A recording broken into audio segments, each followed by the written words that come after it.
Good morning everyone, I am Nikhil Rathore from class 10D। तो आज मैं प्रेजेंट कर रहा हूँ एक इंटरेस्टिंग छोटा सा चैप्टर मनी एंड क्रेडिट। तो बिना किसी देरी के चलिए इसे स्टार्ट करते हैं। सबसे पहले हमारा यहाँ पे पॉइंट्स टू क्लियर, हम लोग इस चैप्टर के अंदर क्या क्या पॉइंट्स को क्लियर करने वाले हैं। सबसे पहले what is money, modern form of money, role of bank and RBI, formal informal sector, credit and डेब्ट ट्रैप और एडवांटेज हम लोग पढ़ने वाले फॉर्मल इनफॉर्मल की, और एक लास्ट टॉपिक एसएचजी। तो चलिए बिना किसी देरी के स्टार्ट करते हैं। सबसे पहला हमारा टॉपिक है मनी। मनी क्या है? मनी एक ऐसी यूनिट है जिसके बदले जिसे हम किसी और इंसान को देके उससे बदले में कोई चीज़ हम लोग ले सकते हैं, गुड्स एंड सर्विस जैसे। तो मनी को हम लोग एक तरह से मोड ऑफ एक्सचेंज या फिर मीडियम ऑफ एक्सचेंज भी कह सकते हैं। अब ये तो है नहीं, मनी दुनिया स्टार्ट होती, दुनिया में आ गया मनी से पहले भी कुछ चीज़ें होती थी, जैसे बार्टर सिस्टम, उसके बारे में हम आगे पढ़ने वाले हैं। बार्टर सिस्टम एक ऐसा प्रोसेस है जहाँ पे हम लोग किसी इंसान को गुड्स और सर्विस के बदले गुड्स और सर्विस उससे ले सकते हैं। एग्जाम्पल मैं आपको देता हूँ। जैसे यहाँ पे दो लोग हैं हमारे पास, अब दोनों के पास अलग अलग सामान है। एक के पास ड्रेस है और एक के पास है गेहूँ।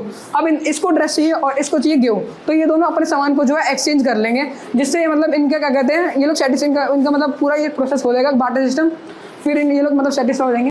उसके बाद इसमें भी हमारी कुछ प्रॉब्लम्स आई थी, जैसे डबल कोइंसिडेंस ऑफ वांट और डिविजिबिलिटी का इशू इसके अंदर आया था। अलग अलग चीज़ें, जैसे किसी इंसान को चाहिए चावल और बदले में कोई इंसान से घोड़ा दे रहा है, तो वो एक चावल के बोरे के बदले में एक घोड़ा तो देगा नहीं। उसके बाद हमारा आता है कमोडिटी मनी, जो हम लोग आज भी यूज़ करते आ रहे हैं। जैसे आपने देखा होगा कि गांव और शहरों में, मतलब गांव में ज़्यादातर लोग गेहूं के बदले कुछ सामान लेते हैं। एक तरह से बार्टर सिस्टम होता है, लेकिन वहाँ पे ग्रेन्स वगैरह का ज़्यादा हम लोग फोकस करते हैं वहाँ पे।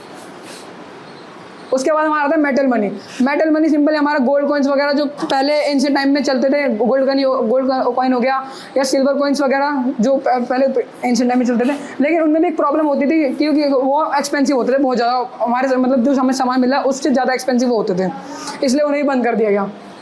फिर उसके बाद आया हमारा पेपर मनी वही जो हम लोग आज के टाइम पे यूज़ करते हुए आ रहे हैं। ऐसे तो नोट्स हमारे 100 200 के, लेकिन अब ये तो है नहीं कि पेपर मनी कोई भी ऐसे कोई कागज़ पे 100 रुपये पकड़ा के दे देगा तो वो पेपर मनी हो जाएगा। पेपर मनी एक तरह से गवर्नमेंट की तरफ से इशू किया गया होता है। उसमें एक डायलॉग लिखा होता है, जिसमें लिखा होता है कि मैं धारक को इतने रुपये प्रदान करता हूँ, और वहाँ पे गवर्नर के साइन होते हैं, तब जाके वो गवर्नमेंट का दिया हुआ पेपर मनी होता है। नहीं तो ऐसे वो पेपर मनी को मतलब वो बोला नहीं जाएगा ऐसे पेपर मनी। उसके बाद आता है हमारा मॉडर्न फॉर्म ऑफ मनी में मैं दो चीज़ें मैंने ऐड करी। जैसे यहाँ पे मॉडर्न फॉर्म ऑफ मनी में वहाँ पे हमारा प्लास्टिक मनी और हमारा यूपीआई वगैरह जो हमारा ऑनलाइन डिजिटल मनी होता है। सबसे पहले हम पढ़ेंगे मॉडर्न फॉर्म ऑफ मनी में प्लास्टिक मनी। यानी प्लास्टिक मनी में हमारे यहाँ पे आता है क्रेडिट कार्ड और चेक वगैरह हमारे आते हैं। और सबसे पहले हम पढ़ेंगे चेक्स वगैरह के बारे में। चेक हमारे यहाँ पे दो टाइप के होता है, एक होता है चेक और एक होता है डीडी यानी डिमांड ड्राफ्ट। सबसे पहले हम पढ़ेंगे, कौन है सर? चेक हमारा बेसिकली एक नॉर्मल, मतलब हमें चेक बुक दी जाती है, बैंक की तरफ से इशू की जाती है, जिसमें हम लोग जो हमें बैंक की तरफ से इशू की होती है, इसमें हम लोग किसी को पेमेंट करने के लिए तो हम लोग इसमें अपने साइंस वगैरह और इसमें हम लोग अपने अमाउंट डालते हैं जितना हम लोग पेमेंट कर रहे हैं। ये ज़्यादातर हमारा ईएमआई वगैरह में काम आता है और नॉर्मल ज़्यादा बड़ी पेमेंट करने के लिए काम आता है। डिमांड ड्राफ्ट भी लगभग सेम ही है, लेकिन इसमें हम लोग जब किसी को डिमांड ड्राफ्ट देते हैं तो पहले हमारे बैंक से अकाउंट कटता है, बैंक से मतलब पैसे कटते हैं, तब जाके उसके बाद हम लोग डिमांड ड्राफ्ट दे सकते हैं। उसके बाद हमारा आता है ये मॉडर्न फॉर्म ऑफ मनी, जिसमें हमारा यूपीआई वगैरह, जिसमें हम लोग ऑनलाइन पेमेंट वगैरह करते हैं किसी को, एक तरह से कैशलेस पेमेंट। हम लोग किसी को मतलब बिना कैश दिए, उससे बिना कॉन्टैक्ट में हम लोग पेमेंट कर रहे हैं, वो हमारा आता है मॉडर्न फॉर्म ऑफ मनी में। और उसमें हमारा क्रिप्टो करेंसीज भी आती है, जो भी आजकल अभी फिलहाल तो अभी आई नहीं है, मतलब आ चुकी है, लेकिन वो भी हमारे मॉडर्न फॉर्म ऑफ मनी में आता है। उसके बाद आता है हमारा आरबीआई को हम लोग एक तरह से सेंट्रल बैंक ऑफ इंडिया भी कह सकते हैं, रिजर्व बैंक ऑफ इंडिया, जो कि 1935 में एस्टैब्लिश हुआ था। ये एक तरह से बैंकों का बैंक है। ये नॉर्मल बैंक्स के लिए एक बैंकर की तरह एक्ट करता है। जो हमारे नॉर्मल बैंक्स होते हैं वो आरबीआई से लोन लेते हैं, तब जाके वो हमें पैसा देते हैं। एक तरह से आरबीआई पूरी देश की करेंसी को मैनेज करता है, यानी इंडिया की करेंसी को। उसके बाद आता है हमारा डेब्ट ट्रैप बेसिकली एक ऐसा मतलब ट्रैप होता है जिसमें एक इंसान है। मैं एग्जाम्पल देता हूँ, जैसे यहाँ पे है ऋतिका, ये है जिगर। ऋतिका को खोलना एक बिजनेस, ठीक है। तो ऋतिका ने जिगर से लोन लिया, जिगर ने लोन दिया, तो उसके बाद ऋतिका को हुआ बिजनेस में लॉस, ठीक है। तो अब उसने दिखाई चालाकी, उसने लोन पे करने के लिए इस बार उसने किसी और से लोन लिया, उसने किसी और से लोन ले लिया। फिर उसके बाद उसने वो लोन के पैसे जिगर को वापस कर दिए, लेकिन फिर ऋतिका को याद आया कि अब वो पिछले वाले लोन का पैसा कैसे भरेगी। तो एक तरह से इसे हम लोग डेब्ट ट्रैप बोलेंगे, एक लोन की मतलब साइकिल में फंस जाना।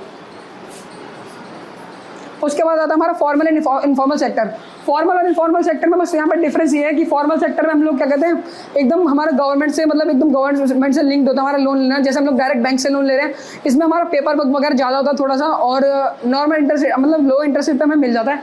वही इनफॉर्मल में हम लोग किसी लोकल इंसान से, मतलब जैसे अभी रितिका ने जिगर से लोन लिया, वैसे हमारे यहाँ पे होता है, मतलब लोकल इंसान से लोन लेना, वहाँ पे पेपर वर्क थोड़ा कम होता है और वहाँ पे लेकिन हाई इंटरेस्ट होता है, काफ़ी ज़्यादा इंटरेस्ट होता है। यही हमारे फॉर्मल सेक्टर के यहाँ पे एडवांटेज और डिसएडवांटेज है। जैसे यहाँ पे पेपर वर्क ज़्यादा होता है, मैं बता चुका हूँ, और लो इंटरेस्ट रेट मिलता है, लेकिन यहाँ पे फॉर्मल सेक्टर में प्रॉब्लम ये होती है, हमें कोलेटरल देना पड़ता है। जैसे अगर हमने लोन लिया तो हमें कोई चीज़ गिरवी रखनी पड़ेगी, तब जाके हमें लोन मिलता है। इनफॉर्मल सेक्टर में 3 डिसएडवांटेज है, जैसे यहाँ पे बहुत ज़्यादा हाई इंटरेस्ट रेट होता है, गवर्नमेंट से लिंक नहीं होता, स्कैम होने के ज़्यादा चांसेस होते हैं, और डेट ट्रैप में फंसने के और ज़्यादा चांसेस होते हैं। उसके बाद आता है हमारा एसएचजी हमारा नॉर्मल से मतलब 15-20 लोगों का ग्रुप होता है। मतलब ये लोग मतलब नॉर्मल रेंज में, मतलब जैसे गरीबों को लोन देते हैं, मतलब ये लोग 15-16 लोगों का ग्रुप होता है, पैसा मिला के छोटे मोटे लोन देते हैं, जैसे एक तरह से इनफॉर्मल लोन में ही आता है ये लोग, ये वाला भी, ठीक है। ये लोग एक मतलब ज़रूरतमंद लोगों को लोन देते हैं, फिर उसके बाद ये लोग पैसे इकट्ठे करके डायरेक्ट बैंक से लोन लेके मतलब लोगों की रिक्वायरमेंट पूरी करते हैं। उसके बाद आता है हमारा कंक्लूजन हमारा है, मनी जो है बैकबोन है हमारे इकोनॉमी की, और क्या कहते हैं, हमें क्रेडिट का मिसयूज़ नहीं करना चाहिए। जो हमें अगर हमने क्रेडिट का मिसयूज़ किया तो हमें डेब्ट ट्रैप में भी फंसा सकता है। Thank you.